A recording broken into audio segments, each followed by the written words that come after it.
Fala pessoal, beleza? Eu sou o professor de História Marcos Neves e eu estou aqui nessa aula de hoje para passar tudo que você que quer ser um policial militar do estado de Pernambuco precisa para sua aprovação.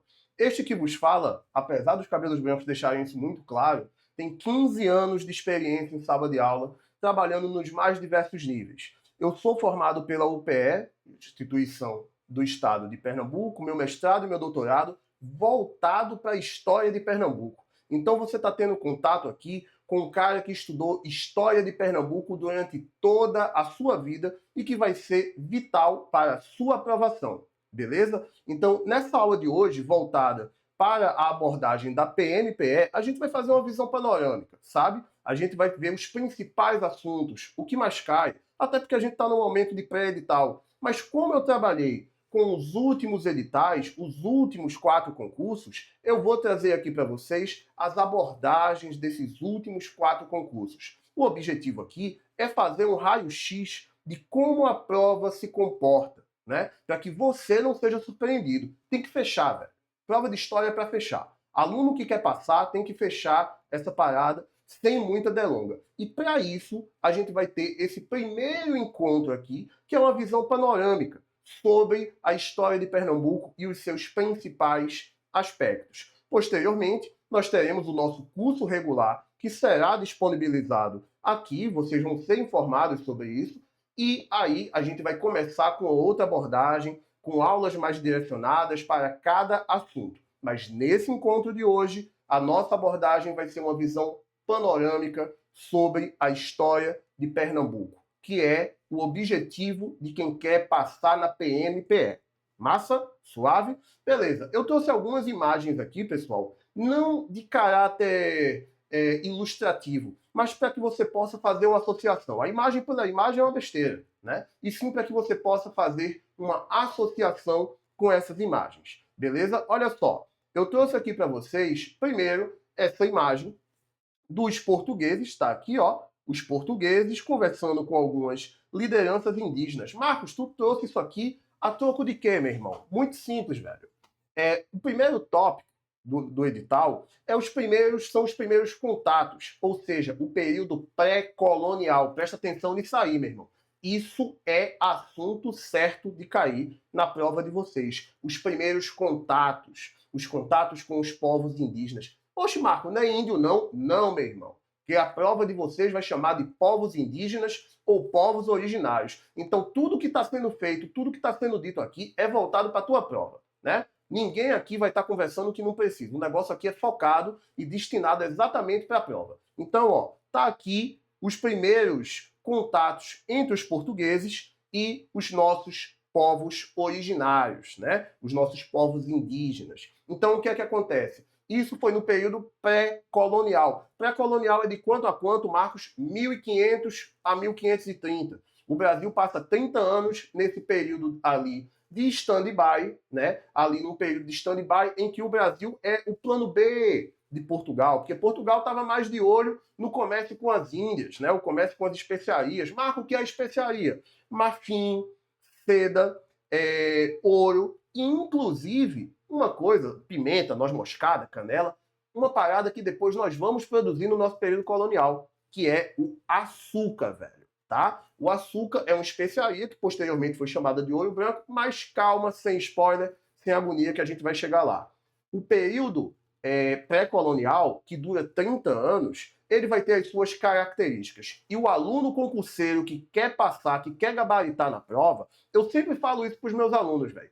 Tem que ir onde a prova exige o seu conhecimento. Não adianta eu chegar aqui, porque Marcos tem mestrado, Marcos tem doutorado, ele vai começar a falar meio mundo de besteira quando vai cair na prova. Eu não sou otário de jeito nenhum. E a minha satisfação é o quê? É tua aprovação, velho. E para tua aprovação, eu não vou ficar trazendo nome de fulano, nome de ciclano, que tem que decorar a data, que tem que decorar isso. Tu tem que entender o contexto, velho.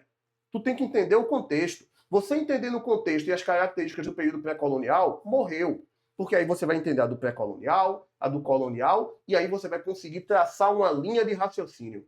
Beleza? Comigo, você não vai decorar nada, velho. Beleza? Fica claro uma parada. Período pré-colonial. Não houve plantação de cana-de-açúcar. cana-de-açúcar é uma parada que só vai chegar aqui no período colonial, certo? Depois de 1530. No período pré-colonial, a gente vai ter duas coisas importantíssimas: escambo e estampo. Aí tu diz, que diabo é isso, meu irmão? Escambo é a relação de troca. Estanco é o monopólio real. Aí tu diz, meu irmão, monopólio real de quê? Escambo é troca de quê? De pau-brasil. Pega essa mensagem. Porque pau-brasil é o primeiro ciclo econômico da nossa história. O pau-brasil, que é extraído aqui da nossa terra, ele é extraído pelos povos indígenas, que em troca recebiam dos portugueses roupas, colares, brincos, perfumes. Aí você pega e diz, pô, Marcos, muito besta os nossos povos indígenas, né? Com esse pensamento, ó, se lasca na prova. Vice? Com esse pensamento, tu se lasca na prova. Por quê? A prova vai querer de você que você entenda que os povos originários, os povos indígenas, viviam e se organizavam de forma socialmente distinta, diferente dos portugueses e diferente dos europeus. Os caras tinham pau-brasil a dar com rodo ali. Não utilizavam aquilo para estar fazendo venda, para estar derrubando e vendendo para madeireira para construir cadeira. Os caras tinham outra relação com o meio ambiente. Aquilo ali era importante para os portugueses, que queriam, para além da madeira, o pau-brasil ele é importante para quê? Porque ele tem uma cor vermelha, uma tinta vermelha que sai de dentro dele que é foda para poder tingir tecido.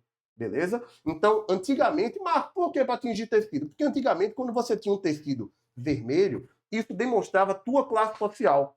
Se você era rico, se você era pobre, as pessoas mais pobres não tinham roupas com tingimentos mais vivos. Uma cor avermelhada, uma cor púrpura, que era o que saía do pau-brasil. Tá, Marcos, e aí, tem mais alguma característica desse período pré-colonial? Tem.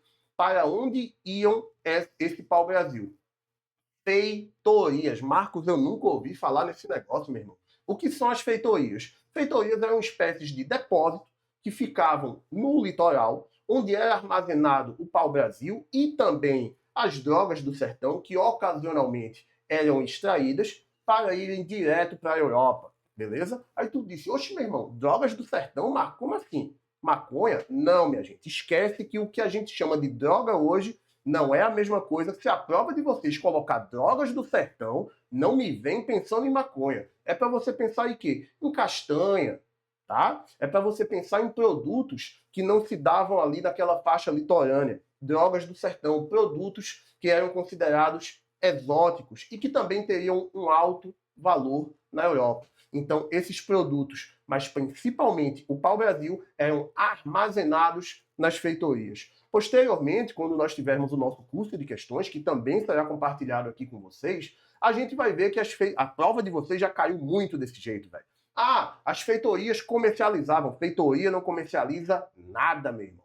Feitoria é um depósito, é um armazém, beleza? Então, ó, período pré-colonial vai ter essas características. O período pré-colonial vai durar 30 anos. O período pré-colonial vai marcar os primeiros contatos. E como é que foram esses contatos, Marcos? Com os povos indígenas. Esses primeiros contatos, inicialmente, eles foram amistosos.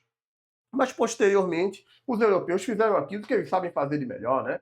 Que é tocar o terror, quer escravizar, quer matar, quer trazer doença, que é o que o europeu sabe fazer de melhor em todo canto que ele chega, né? Então, saque só uma coisa, a sua prova vai cobrar de você esse tipo de conhecimento. Não vai falar em descobrimento do Brasil, não. Tu não tem mais 7 anos. Você só descobre aquilo que não tem dono. Aquilo que tem dono, você invade. Então é a invasão portuguesa em 1500. Os primeiros contatos são amistosos, né? Os primeiros contatos são amistosos, mas depois esse contato vai modificando. Depois esse contato ele vai começando a ficar mais conflituoso. Marcos, quais eram esses principais povos que tinham aqui? A gente tinha uma diversidade étnica absurda, né? Mas a prova de vocês fala muito sobre os tupis, sobre os tapuias, sobre os tabajaras. Tupis e tapuias que são povos bem rivais, né? Os tupis ficam ali na linha litorânea do nosso território, certo? E os tapuias ficam mais no interior. Inclusive, presta atenção nesse rolê, velho. Se, por um acaso, cair na tua prova. Não, os tapuias estavam situados no sertão. Aí tu vai dizer, oxe, meu irmão, claro que não. Os caras não estavam em Petrolina, os caras não estavam em Arco Verde, nem em Salgueiro. Chama-se sertão tudo aquilo que estava distante do litoral. Né? Fora do litoral, as pessoas já costumavam chamar aquilo ali de sertão. Então, chamando de sertão, você já vai se ligar e não vai se estranhar com esse tipo de vocabulário. Beleza? Então, esses povos tinham uma natureza essencialmente guerreira. Marcos, quais as características para o professor de português não morrer do coração, né?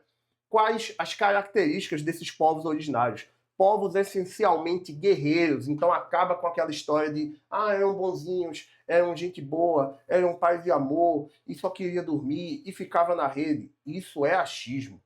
Para com isso. A tua prova vai querer que tu tenha um conhecimento certo. Tu tá aqui para poder marcar o X no lugar certo. Beleza? Então, tudo que eu tô falando aqui vai ser útil no dia da tua prova. Tô nessa brincadeira aqui há bastante tempo aos meus cabelos brancos, então se liga, tá? Outra parada que eu quero trazer para vocês. Esses povos tinham características como praticavam agricultura, certo? Plantavam mandioca, plantavam batata, eram povos seminômades. Marcos, que diabo é seminômade? Se o nômade é o cara que se locomove o tempo todinho, o seminômade é o cara que vai conseguir passar mais um tempo, porque ele vai praticar uma agricultura rudimentar, né? Uma agricultura que vai exaurir o solo muito rapidamente. Ele vai também ser caçador, pescador e coletor. Ou seja, enquanto ele conseguir plantar alguma coisa ali naquela localidade e extrair caça, pesca e coleta, ele vai ficando. Quando acabar, ele vai migrar. Por isso que é um povo seminômade. Ô Marcos, eu já ouvi falar numa parada chamada ritual da antropofagia, velho. Que diabo é isso? Cuidado com o ritual da antropofagia. Não eram todos os povos que faziam o ritual da antropofagia. Não eram todos os povos. Existiam povos que faziam? Sim. Pode cair na tua prova? Pode. O que é o ritual da antropofagia? Marcos, é aquele rolê em que você come a carne do cara, é canibalismo. Não é canibalismo. A antropofagia é um ritual, e como eram povos guerreiros, o que é que acontecia? Se imaginava que aquele oponente que foi capturado e que demonstrou bravura, que demonstrou as suas qualidades enquanto guerreiro, eu quero adquirir as características dele. Imagina que a gente fez uma emboscada contigo, meu irmão, e com você, minha irmã, que está aí assistindo. Vocês são povos guerreiros, eu sou um tupi, tu é uma tapuia. E aí acontece o quê? Faço uma emboscada e tem 10 em cima de tu. E tu simplesmente não abre. Tu vai pro soco, meu irmão. Machadada, flechada, a porra toda. Quando a gente te captura, a gente faz, meu irmão, que brabeza da porra. Esse tipo de característica eu quero pra nossa tribo. Se tu tivesse dado no pé, corrido, a gente ia dizer, oxi, meu irmão, a gente capturou, mas bora só matar essa desgraça, porque a gente não vai fazer ritual da antropofagia com ele. Tu fugiu. Se eu me alimentar da tua carne, da tua pele, eu só vou estar adquirindo a tua frouxura. Agora, se tu é um guerreiro bravo, valente, destemido, eu vou absorver essas características, sacou? São essas as características que eu vou absorver de você. Então, o ritual da antropofagia consiste em se alimentar da carne do seu oponente para que eu possa adquirir as qualidades guerreiras desse indivíduo. Ficou claro, gente? Isso aí são características desse período pré-colonial. Os contatos com os povos indígenas. Veja que não tem cana-de-açúcar. Veja que não tem escravidão negra. Oxe, Marco, tu tocou num ponto aí que é importante. Houve escravidão indígena aqui no Brasil. Houve tentativa de escravização no período pré-colonial. Quando a gente chegar no período colonial, que vai ser no segundo bloco, depois eu pego e falo para vocês, aí vocês vão ver que vai ter umas características aí bem específicas que eu quero que vocês se liguem. Mas veja, tudo isso que a gente está conversando aqui é voltado para a história de Pernambuco, que é a característica dos nossos povos indígenas, certo? Então, as características dos nossos povos indígenas, como eles se organizavam, não é organização com Estado, é organização tribal, por isso tribos indígenas, certo? A forma que essa galera se organiza socialmente é em formato de tribo, sacou? Ficou claro? De boa? Massa. Então, pega aí que esse rolê do período pré-colonial, ele vai durar 30 anos. Ô Marcos, Tu me disse que Portugal estava mais focado para um rolê voltado para o comércio com as Índias, né? Verdade. E por que esse período pré-colonial acaba com 30 anos? Porque o comércio com as Índias deu ruim. Né? O comércio com as especiarias, a disputa com os mouros, com os árabes, certo? Começa a interromper aquele comércio que deixa de ser tão fluido. E Portugal é um país, bota isso na sua cabeça, Portugal é um país liso. Portugal é um país quebrado. E sendo um país quebrado, ele pegou e teve que, opa, meu irmão, deu errado o comércio aqui das especiarias, do açúcar, da seda, do cravo, da pimenta, da canela, tenho que ir para o meu plano B. Qual era o plano B? O Brasil. O Brasil era o plano B de Portugal e vai se tornar o plano A. Beleza? Vai virar plano A. Então, dentro dessa parada aqui que nós conversamos sobre bem rapidamente, porque isso aí a gente vai aprofundar bastante no nosso curso regular, que vai ser disponibilizado para vocês, eu quero que você se ligue nesse primeiro momento. Período pré-colonial, 1500, 1530. Pau-Brasil, escambo, relação de troca, estanco, monopólio real. Que danado é monopólio real? Pau-Brasil só pode ser extraído com autorização prévia da coroa. Ficou claro? Escambo, relação de troca. Estanco, monopólio real. Pegou, meu irmão? Pegou, minha irmã? Se ligue que isso aí para cair na prova de vocês é, ó, rapidão. Isso aí para cair na prova de vocês é rápido demais. Então tem que ficar ligado. É pau-brasil, é a cor que sai da tinta do pau-brasil, é o escambo, é o estanco, é como se organizavam os nossos povos indígenas socialmente, se praticava agricultura, se não praticava agricultura. Você já viu aqui comigo que praticava sim agricultura, que eram seminômades, que praticavam, às vezes, ocasionalmente, o ritual da antropofagia, que os tupis ficavam no litoral, que os tapuias ficavam um pouquinho mais para dentro do interior, que pode chamar de sertão. Olha a quantidade de informação e a gente nem está no curso regular. Beleza? Então, saca só uma coisa. Quero que você fique com essas informações aí na cabeça para quando tu for fazer tua revisão. A gente vai dividir todo esse período em que é período pré-colonial, nesse primeiro momento. Período colonial, né? A gente vai falar de açúcar, vai falar de insurreição pernambucana, guerra dos mascates.